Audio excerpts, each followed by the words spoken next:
Before we get started, it's important that we establish who the course is for.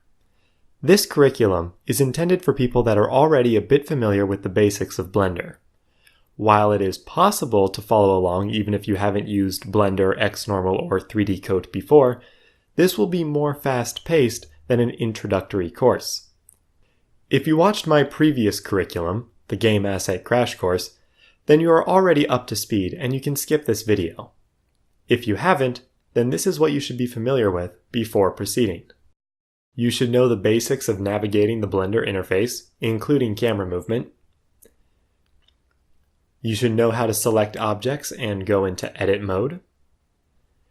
You should know how to use the hotkeys for grabbing, rotating, and scaling your objects, as well as how to limit these actions to specific axes.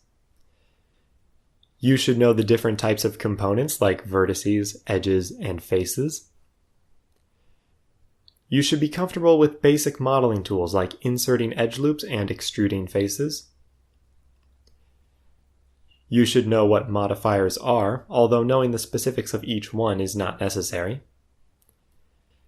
And you should be familiar with what UVs are.